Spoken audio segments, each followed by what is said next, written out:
Este é o amor.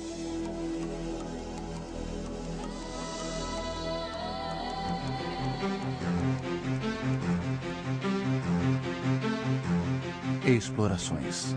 Distribuição Sinapse. Versão brasileira. Áudio News. Nós, seres humanos, sempre vivemos explorando os nossos arredores. Percorremos todas as extensões de terras habitáveis e navegamos por todos os mares, numa busca incessante pelas respostas às grandes questões que nos intrigam.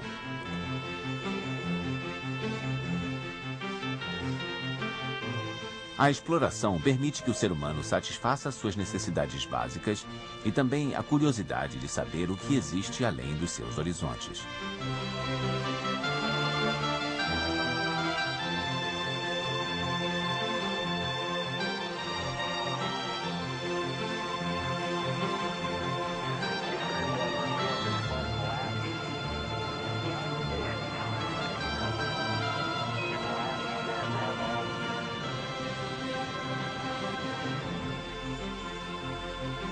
Todos os grandes exploradores tinham essa mesma curiosidade.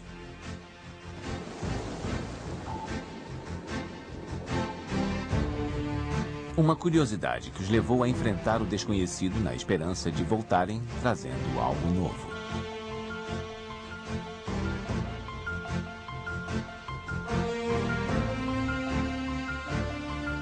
Alguma coisa que fosse capaz de mudar o mundo.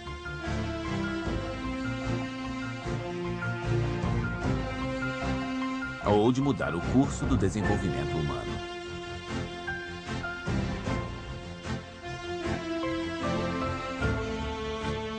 Ou alguma coisa que tivesse consequências totalmente inesperadas.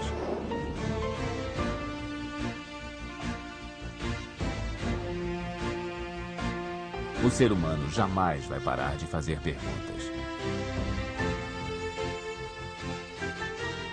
Essa capacidade de questionar faz parte do nosso processo evolutivo. Quem somos? O que é este universo em que moramos? Estamos sozinhos nele? O ser humano se lança em explorações há muitos séculos, mas ainda não encontrou respostas para essas questões fundamentais. Mas continuamos a buscá-las, fazendo descoberta após descoberta.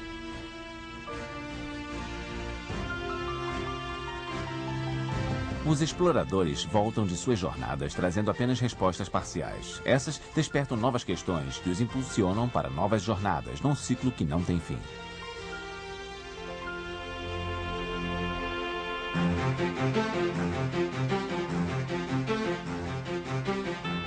Os exploradores são pessoas que conservaram um coração de criança. Eles não resistem ao apelo de uma porta fechada.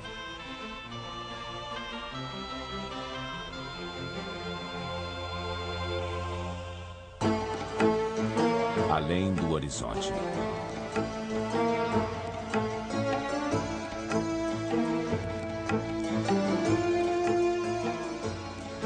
Os antigos egípcios foram o primeiro povo a deixar registros escritos das suas explorações.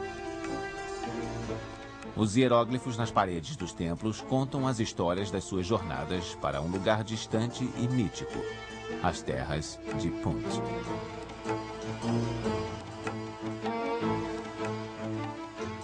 Punt era a mais antiga das terras, a terra dos deuses.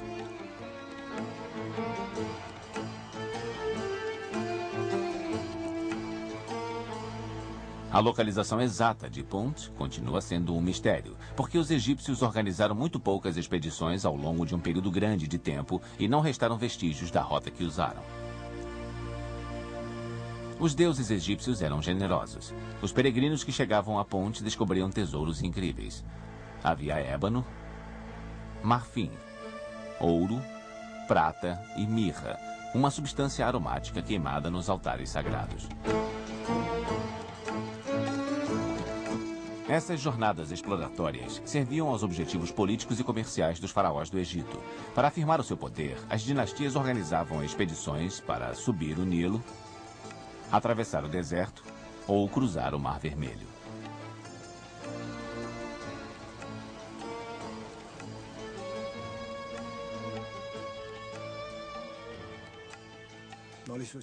Nas civilizações antigas, os povos procuravam conhecer a região onde viviam para aumentar a sua segurança e o seu bem-estar. A segurança e o bem-estar eram as maiores preocupações de todas essas sociedades.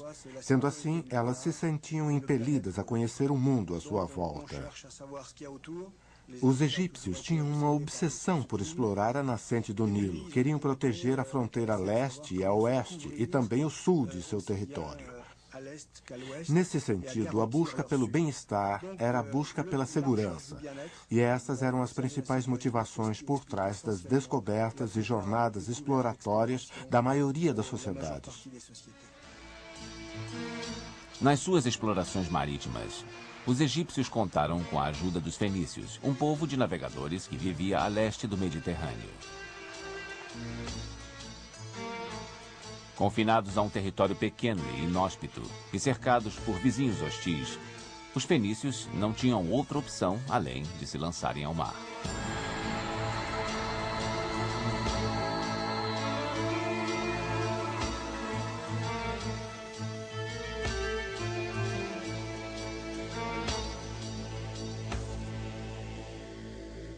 Les Phéniciens, c'était un peuple qui se trouvait. Os fenícios viviam onde hoje se situa o litoral do Líbano. Eles eram mercadores brilhantes, verdadeiros gênios das negociações.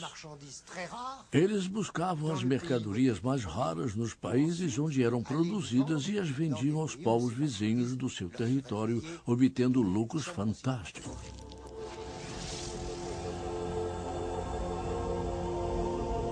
No porto de Cartago, uma frota de 60 navios esperava a ordem do comandante Hanno para zarpar. A frota passaria entre as colunas de Hércules, conhecidas hoje como o Estreito de Gibraltar, e seguiria em direção à costa ocidental da África. Eles estabeleceram entrepostos de comércio no litoral do Marrocos e do Saara e prosseguiram rumo ao sul para explorar o desconhecido litoral africano. Os deuses apareceram para mim esta noite. Eles voaram para longe numa carruagem de fogo em direção às estrelas. Eu implorei aos deuses que permitissem a continuação da nossa jornada e que nos levassem de volta a Cartago em segurança ao final dela. Assim, por muito tempo, a tripulação dessas embarcações era pequena. Na antiguidade, a maioria era galés remadas por escravos.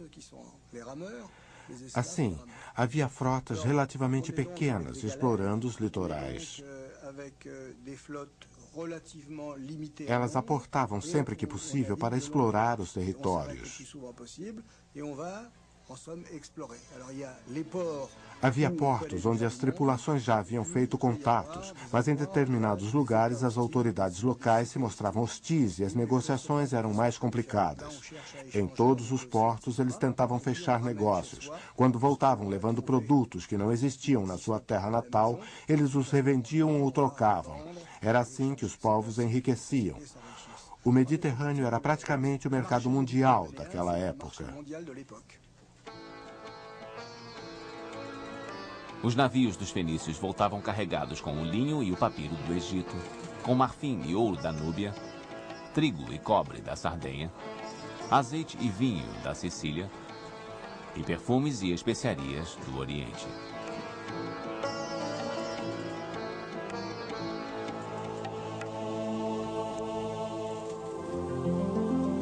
Há mais de 2.500 anos, os antigos gregos foram os primeiros a traçar um mapa lógico e exato do mundo conhecido na época. O centro do mundo era o Mediterrâneo. Na época, ele não era chamado assim. Era simplesmente o mar. O Mediterrâneo banhava 3 continentes: a Ásia a leste, a África, que era conhecida na época como Líbia ao sul, e ao norte o continente europeu. E onde ficavam os limites do mundo? Bem, os povos da época acreditavam que esses 3 continentes eram cercados por um rio enorme que circundava a Terra. Eles chamavam esse rio de o Rio Oceano.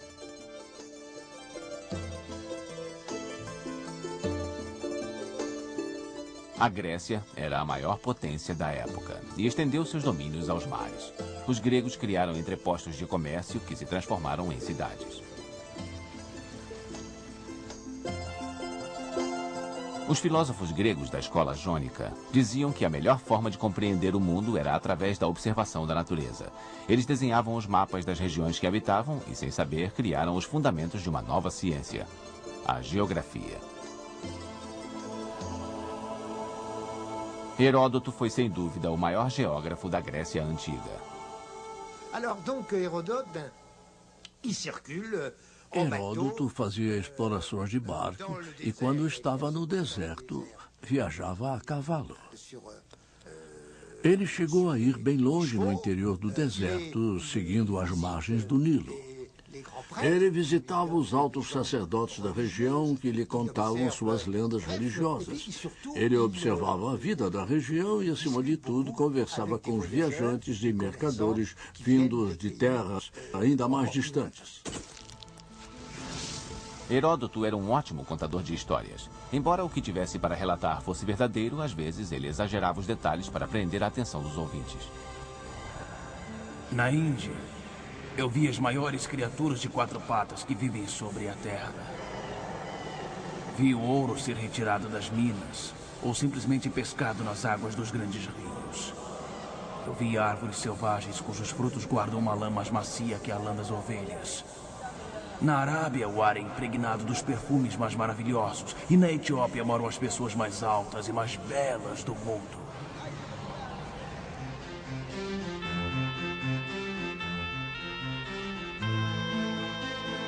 Heródoto criou uma nova forma literária que se baseava na observação do mundo. Ele a batizou de história e a usava para relatar as maiores jornadas exploratórias realizadas pelo homem.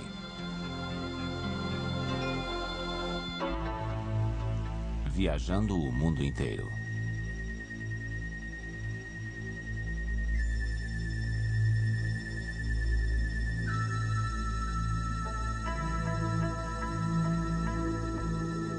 Eu sonhei com um grande pássaro que me carregou em suas costas. Ele me levou para os lados de Meca. Ele me levou para os confins do Oriente, até o país verde e escuro, onde me deixou.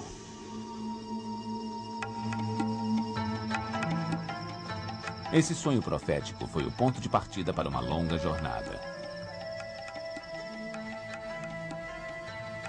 Em 1325, um jovem de 21 anos saiu de sua casa em Tânger para uma peregrinação a Meca. A sua jornada acabaria levando 30 anos. Ele viajou por 120 mil quilômetros. Na minha opinião, um dos maiores exploradores da Idade Média não foi Marco Polo. Para mim, foi o árabe Ibn Battuta, que viveu no século XIV. Ele foi o maior viajante da sua época.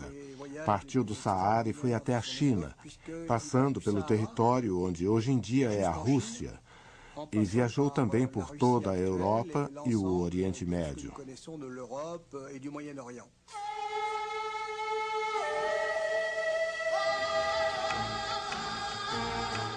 Ibn Battuta era um viajante que preferia ter os pés no chão. Ele não queria atravessar o mar, que considerava traiçoeiro e perigoso. Preferia seguir a pé, se unindo às caravanas que encontrava pelo caminho.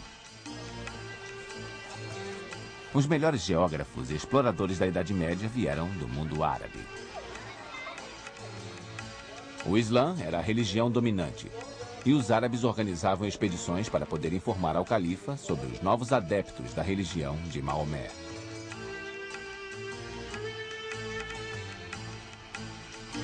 Foi em nome de Alá que Ibn Battuta partiu para explorar novos horizontes e terras desconhecidas. Ele tinha habilidades diplomáticas e era um ótimo viajante, e sua jornada o levou aos confins do Oriente.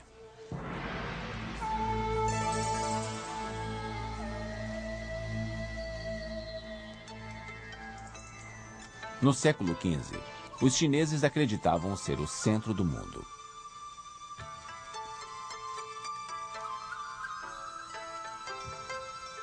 A China já era o país mais densamente povoado do planeta e, com certeza, o maior.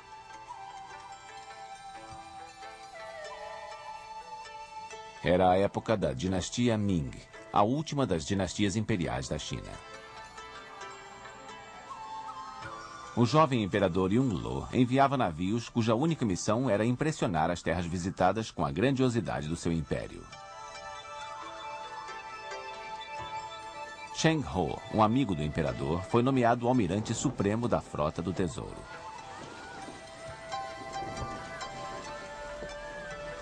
Sua primeira expedição foi também a mais importante. Ela incluía 317 navios com mais de 27 mil tripulantes, incluindo médicos e dignitários. A rota incluía visitas ao Vietnã, Indonésia e Sri Lanka antes de chegar à Índia. Em outras expedições, a Frota do Tesouro percorreu o Golfo Pérsico e o litoral africano. A morte do imperador Yongle trouxe o declínio da frota marítima chinesa. Depois de um tempo, um novo monarca subiu ao trono e disse que a operação toda era muito cara e devia ser suspensa. Foi por isso que, mesmo sendo uma grande civilização, a China produziu poucos exploradores se considerarmos o poder que tinha. Como devem saber, a civilização chinesa é muito antiga. Na Idade Média, ela havia atingido o apogeu do seu poder e eficácia, e o seu avanço científico era considerável. Acho que os chineses dispunham de todas as condições técnicas para cruzar o Oceano Pacífico e descobrir a América. Mas a história caminhou de outra forma.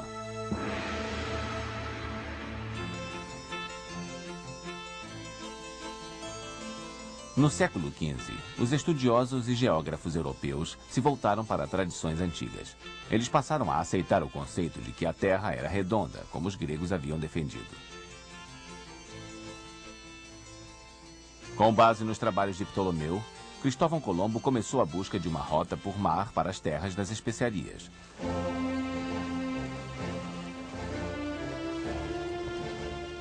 Com uma frota de 3 pequenas caravelas, ele partiu rumo ao ocidente. Colombo jamais encontrou o caminho para as Índias, mas fez outra descoberta. Um continente que mais tarde recebeu o nome de América. Isso criava um problema terrível. Tanto cristãos quanto judeus tomavam os textos bíblicos como fundamento de vida. E, segundo a Bíblia, só existiam 3 continentes: a Ásia, a África ou Líbia e a Europa. E como eles acreditavam que toda a criação de Deus estava descrita na Bíblia, simplesmente não poderia existir um 4º continente. Mas essa pode ter sido pelo menos a segunda descoberta da América, já que há indícios de que os vikings e outros povos podem ter visitado o continente americano. Mas se houve este desembarque, não se tem notícia de que ele tenha afetado muito a vida no Novo Mundo. Em contraste, a chegada de Cristóvão Colombo tornou-se um momento histórico marcante. A partir dela, os europeus se autoproclamaram conquistadores do mundo. No início do século XVI, quando os portugueses controlavam os mares do Oriente, Fernão de Magalhães disse ao rei da Espanha que poderia encontrar um caminho para a Ásia navegando na direção oposta. Em primeiro lugar, vinham os interesses da Espanha, as preocupações econômicas. Mas existia também um desejo de confirmar se a Terra era mesmo redonda e se isso podia ser comprovado. Além disso, havia os motivos políticos. A coroa espanhola queria reinar suprema. Carlos V chegou a dizer que o sol jamais se punha no Império Espanhol.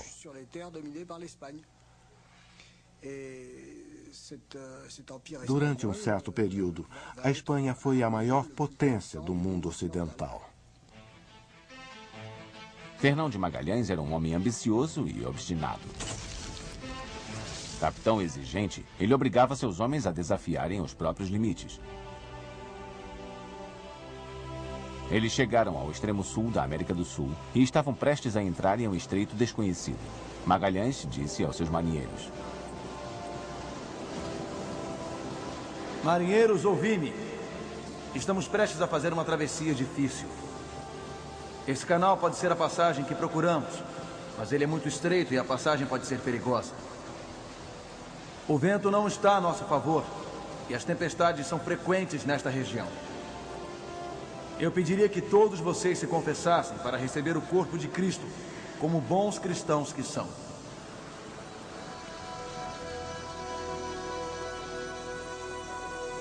Ao emergirem do tortuoso canal, os marinheiros se depararam com um mar imenso. Depois de 38 dias de batalha, Magalhães chorou de alegria. Ele havia encontrado a passagem para o Mar do Oriente.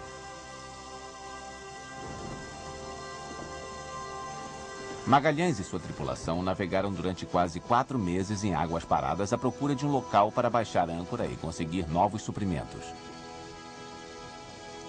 O tempo estava tão bom e as águas tão tranquilas que o capitão batizou aquele mar de Pacífico. Fernão de Magalhães morreu nas Filipinas, assassinado por guerreiros nativos. Mas a sua expedição conseguiu voltar para casa. Mesmo sem o capitão, eles refizeram o caminho de volta a Sevilha. Quando a frota partiu, era composta por 5 caravelas e um total de 250 tripulantes. Ao voltar, havia apenas um navio com 19 marinheiros e o diário de bordo de Magalhães, onde ele havia registrado suas impressões sobre a viagem.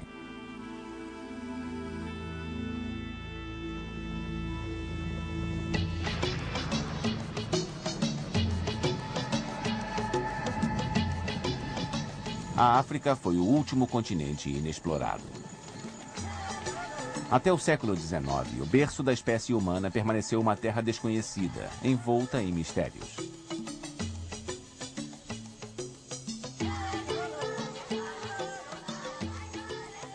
Cerca de 5.000 anos depois das explorações egípcias, foi a vez dos britânicos enviarem uma grande expedição para pesquisar a famosa nascente do rio Nilo.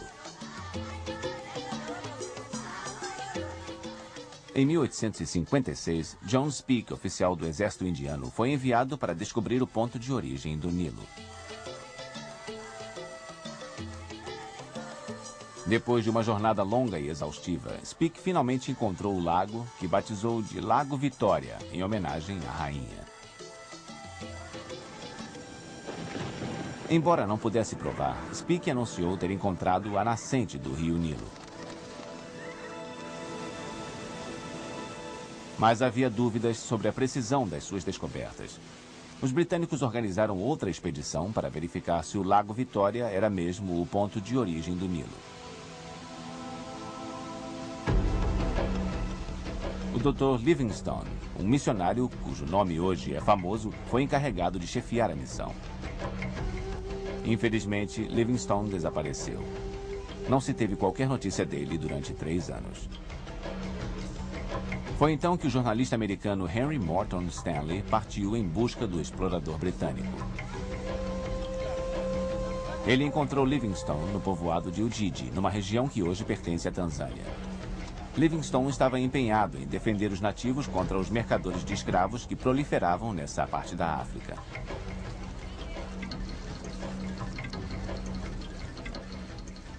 Stanley e Livingstone voltaram com provas irrefutáveis de que o Lago Vitória era mesmo a origem das águas do Nilo.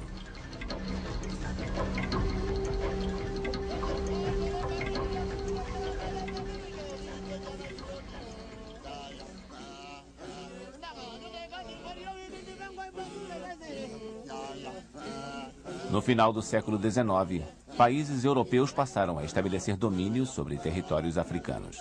A colonização estava se disseminando para que, segundo os colonizadores, os nativos pudessem desfrutar os benefícios da civilização europeia.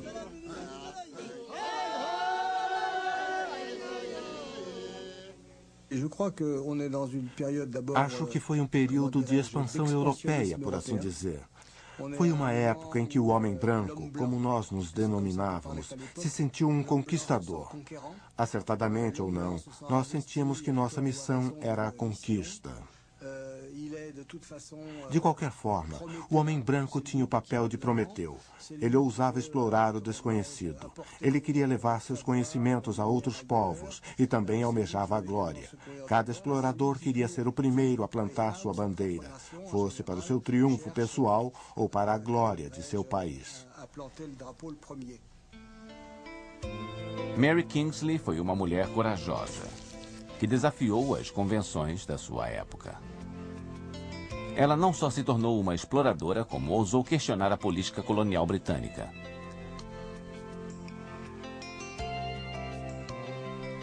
Mary acreditava que os povos africanos tinham uma cultura própria e que ela devia ser respeitada. Os ingleses precisavam parar de impor a sua cultura aos africanos. Eu me pergunto o que me impeliu a vir para a África. É um verdadeiro inferno sobre a Terra. Mas se o inferno fosse tão belo e encantador, quem não haveria de querer ir para lá?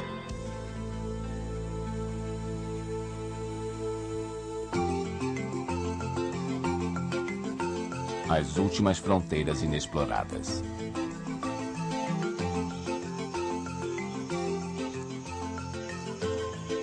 As jornadas exploratórias nos ajudaram a compreender melhor o frágil equilíbrio entre o planeta Terra e seus habitantes.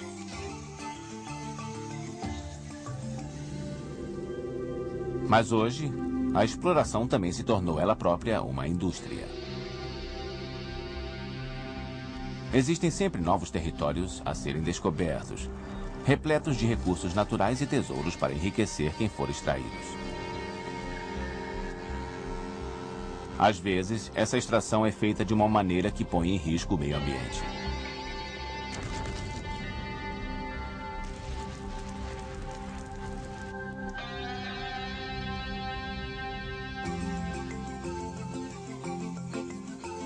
As florestas tropicais são um dos últimos recantos inexplorados do planeta. Hoje, elas são o destino de muitas expedições. Essas florestas abrigam milhares de espécies desconhecidas e recursos naturais valiosos. Mas é preciso aprender a descobri-los, catalogá-los e protegê-los. Na selva amazônica, a exploração tem sido tão intensa que o futuro da região está ameaçado.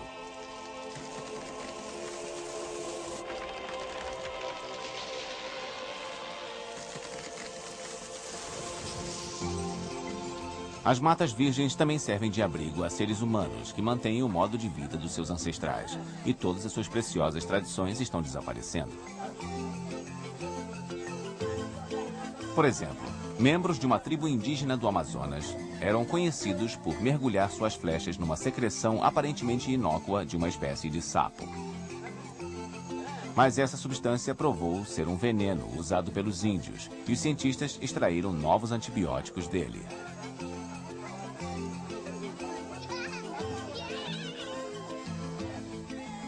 A presença maciça dos brancos é prejudicial para as tribos que ainda subsistem na Amazônia, em Bornéu e na Indonésia. O contato com a nossa civilização leva a doenças desconhecidas que podem dizimar aldeias inteiras.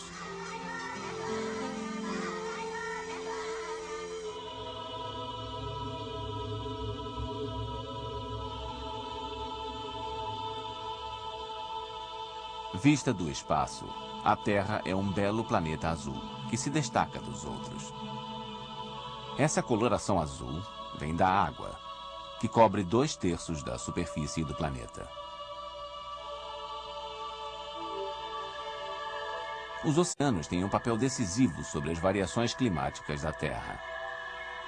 A corrente quente, que dá origem ao fenômeno conhecido como El Niño, é um bom exemplo disso. Seus efeitos desastrosos poderão ser sentidos em diversas partes do mundo.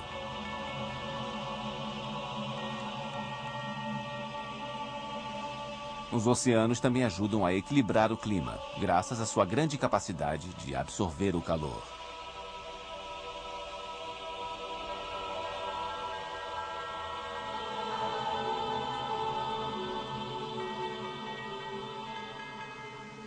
Atualmente estamos pesquisando o papel que os oceanos cumprem por causa da sua capacidade de absorver dióxido de carbono, que é um dos principais elementos envolvidos na produção do efeito estufa. E é um elemento antropogênico, ou seja, é produzido pelo ser humano. Nós estimamos que os oceanos possam absorver 50% do dióxido de carbono emitido na superfície da Terra.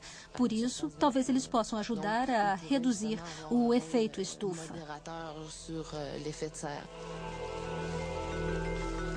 Durante um longo tempo, o oceano foi uma barreira intransponível, o limite entre o mundo conhecido e o desconhecido.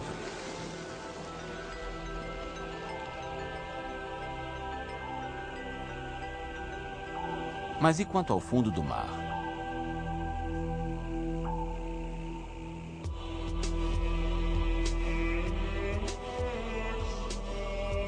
O leito dos oceanos abriga um mundo misterioso.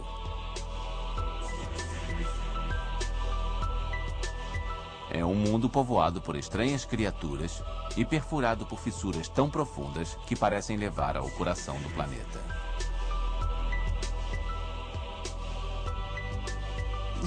Até agora, eu já desci 3 vezes no submarino Alvin. E a primeira viagem foi uma revelação para mim. É uma paisagem fascinante. A água é de um azul profundo, cortada pelo brilho dos raios de sol. E, à medida que descemos, a luz começa a escassear até ser fornecida apenas por alguns organismos bioluminescentes. Ao chegar aos 100, 200, 300 metros de profundidade, a escuridão é completa.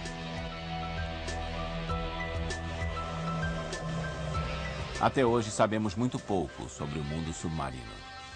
E as informações que temos são extraídas por conta de pontos de interesse específicos. As pesquisas se concentram principalmente nas cadeias de montanhas subaquáticas e plataformas oceânicas, que nos ajudam a compreender melhor o deslocamento das placas tectônicas. Estima-se que, atualmente, o homem conheça apenas 5% do leito dos oceanos. Quanto mais fundo mergulhamos, mais o frio aumenta. E mais hostil o ambiente parece à vida. Ainda assim, existem fontes de vida, chamadas fissuras hidrotermais.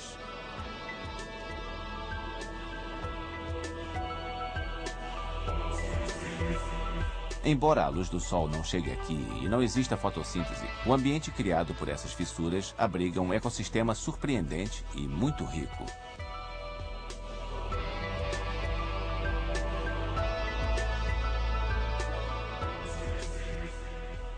Desde a descoberta dessas fissuras, já registramos 300 espécies que eram totalmente desconhecidas. Atualmente, a cada mergulho descobrimos novas espécies. É um potencial inacreditável.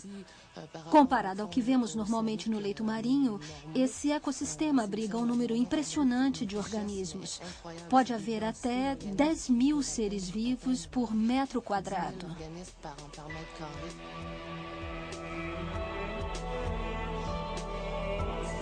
A hipótese mais fascinante sobre as fissuras hidrotermais diz que elas podem ter sido a origem da primeira célula viva. Afinal, todos os elementos essenciais à vida estão presentes. Calor intenso, gerado pela atividade vulcânica, além de oxigênio, hidrogênio e metano. Além disso, a descoberta desse ecossistema tão peculiar alimenta a possibilidade de que possa existir vida em outras partes do universo.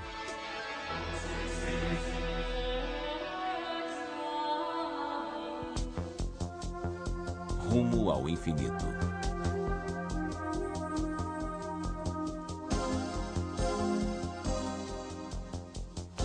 Hoje, nós olhamos para o espaço sideral da mesma forma que os nossos antepassados olhavam para o mar. Sonhamos com grandes expedições capazes de desvendar os segredos do universo.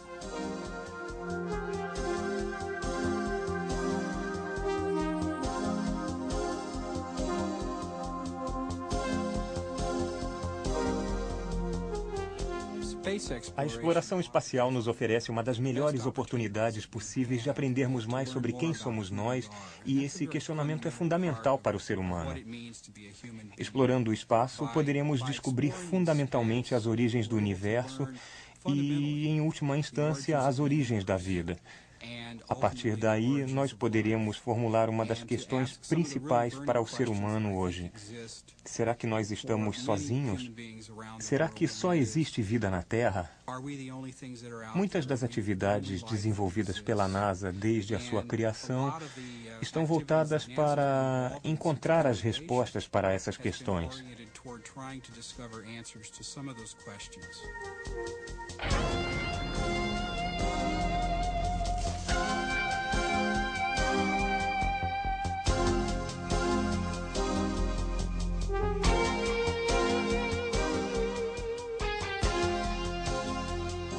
Por exemplo, hoje nós podemos afirmar com certeza que existe gelo em uma das luas de Júpiter, chamada Europa, e que esse gelo está em movimento. Isso pode indicar que as placas de gelo estão sobre uma camada de água, aparentemente de água quente. Assim, encontramos lá algumas condições idênticas às que há na Terra, e isso despertou um grande interesse em pesquisá-las mais a fundo.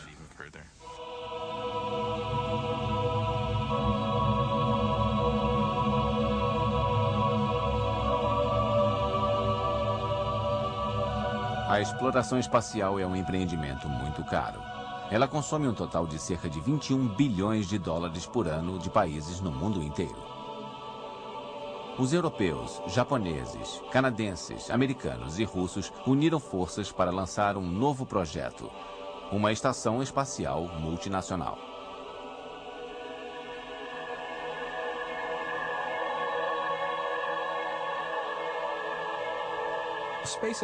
A exploração do espaço é uma empreitada cara demais para um país assumir sozinho, sobretudo se for usada uma estratégia agressiva que vai exigir a presença de astronautas indo até a Lua, até Marte ou construindo uma estação espacial. As parcerias internacionais são a melhor maneira de conduzir projetos dessa natureza. A soma de recursos econômicos, científicos e tecnológicos é uma medida muito sensata. É assim que as coisas devem ser conduzidas no futuro.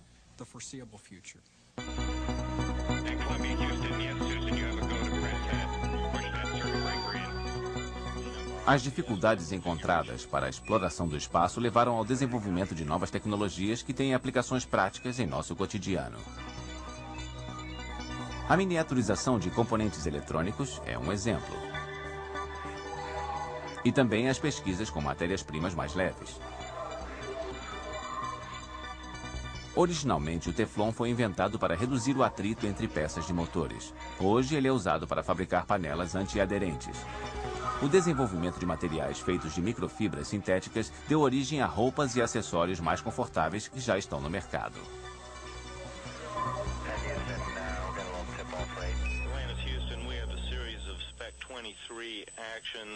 Os satélites revolucionaram as comunicações.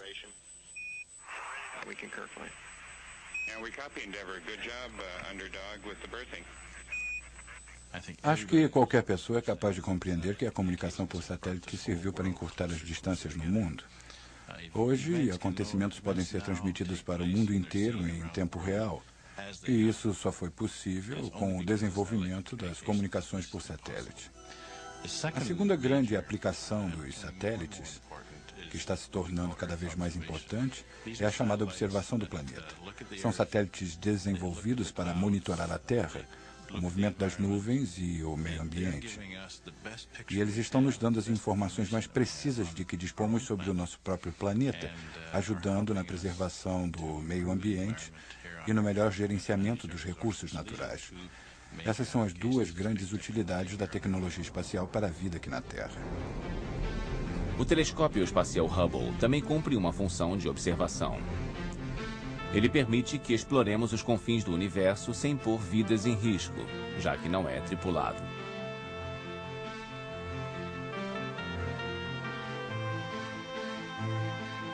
Agora que podemos mandar robôs para explorar o espaço no nosso lugar, será que isso não vai acabar com o senso de desafio que faz parte de qualquer exploração?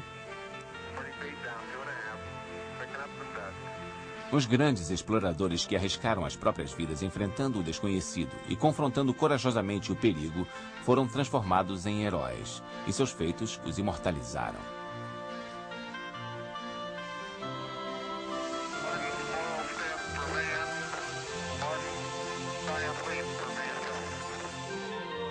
O primeiro homem a pisar na Lua e o primeiro a desembarcar na Antártica foram elevados ao posto de heróis. Será que para eles era importante o fato de serem os primeiros a pisar em um território desconhecido?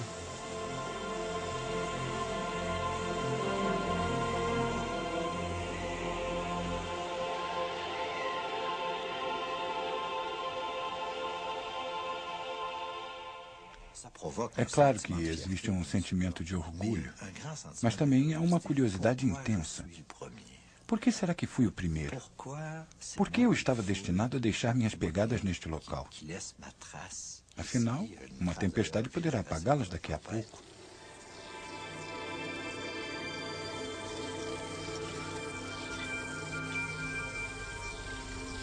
Para aprender mais sobre a capacidade humana de resistir a ambientes hostis, Bernard Voyer e Thierry Petry atravessaram a Antártica, uma das regiões mais inóspitas do mundo.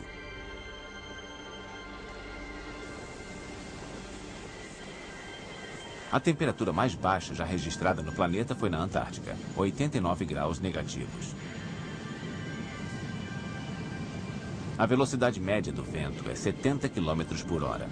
As rajadas podem chegar aos 300 km por hora.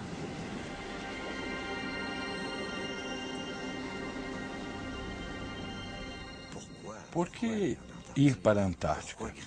Ou por que subir uma montanha? Quando você chegar ao topo, o que poderá fazer além de voltar pelo mesmo caminho? Então, por que subir? As pessoas dizem que os aventureiros são os conquistadores do inútil, porque nem sempre retornam com novos avanços para a humanidade. Mas nós trazemos uma carga preciosa. Na verdade, é ela que nos mantém vivos. Enquanto caminhava pela Antártica, eu avançava todos aqueles quilômetros dentro de mim mesmo também. E esse é o grande sentido das jornadas exploratórias.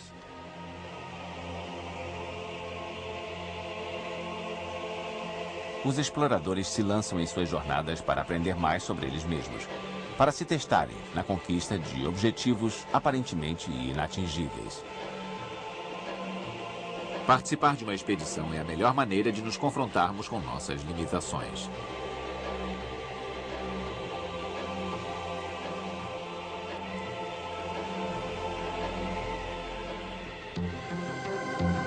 Dos sonhos à realidade.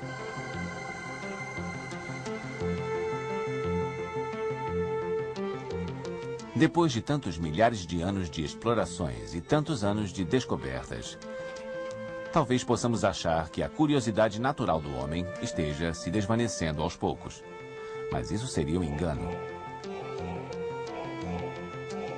A necessidade de explorar nunca foi tão forte. Ela faz parte da nossa sede de sonhar. A imaginação é uma característica tipicamente humana. Poemas épicos, histórias de aventuras e a ficção científica são fontes inesgotáveis de inspiração.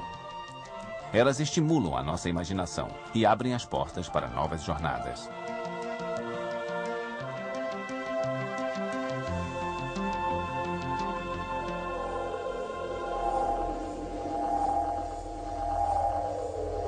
O desconhecido serve de inspiração para os escritores da mesma forma como fascina os exploradores. Afinal, ele pode guardar preciosidades.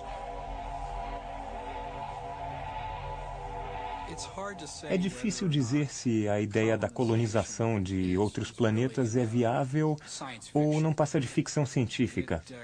Com certeza, ela ainda não faz parte da realidade e vai continuar não fazendo durante muito tempo. Mas quase qualquer coisa que o homem é capaz de imaginar, ele também é capaz de realizar. Eu não diria que é impossível a longo prazo. A ideia de extrapolar o limite deste planeta, de explorar outros planetas e empreender viagens intergalácticas, é um dos grandes sonhos do ser humano atualmente.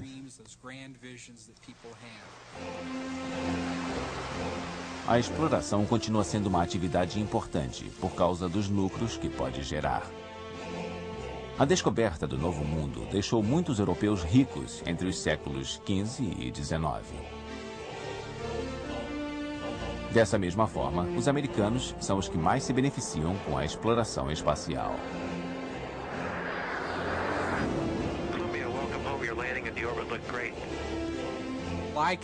A meu ver, existem 5 fatores que possibilitam as explorações. O primeiro é a vontade política. É preciso haver uma meta política a cumprir. O segundo é uma economia estável que garanta recursos para financiar a exploração. O terceiro são as tecnologias necessárias. O quarto é um modelo científico que permita o aproveitamento e incorporação dos novos dados científicos. E o último e mais importante é uma opinião pública favorável. A população deve perceber a importância do projeto e estar disposta a despender tempo e energia para colocá-lo em andamento. A exploração leva a mudanças e a uma evolução que pode beneficiar a humanidade como um todo. No século XVI, os europeus viram a descoberta da América exclusivamente como uma maneira de enriquecer. 500 anos mais tarde, nós sabemos que foi uma descoberta carregada de sentido e que permitiu o surgimento de uma nova civilização. Talvez, como Fernão de Magalhães, Colombo não tivesse ideia da importância da sua descoberta, ou talvez até tivesse, pois dá indícios disso em suas memórias. Mas ele jamais poderia conceber as consequências que ela teria a longo prazo. E elas foram muito simples. Do século XVI em diante, o continente americano evoluiu para se tornar o que é hoje, um continente povoado essencialmente por descendentes de europeus. Às vezes, os choques culturais podem ser violentos. A descoberta da América estimulou a expansão da cultura europeia em detrimento da cultura nativa. Nosso planeta se transformou numa aldeia global graças a um longo processo evolutivo nascido da necessidade humana de expandir seus horizontes e procriar. A exploração não trará respostas para todas as nossas questões. Pelo contrário, ela é uma fonte inesgotável de novas questões. Um exemplo disso é como as primeiras fotos do planeta visto do espaço transformaram a nossa visão do mundo. As pessoas começaram a ver aquela bola pequena, aparentemente frágil, azul e muito bonita no meio da escuridão infinita do espaço.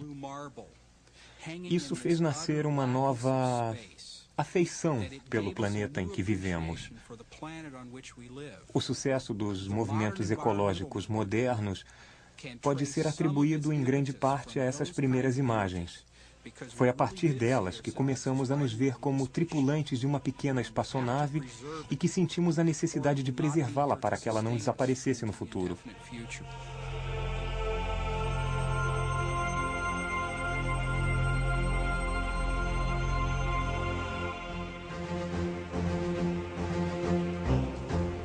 Nesse mundo moderno, os cientistas assumiram a função desempenhada pelos filósofos do mundo antigo. Nossos antepassados se concentravam nos porquês. Hoje nós buscamos descobrir o como.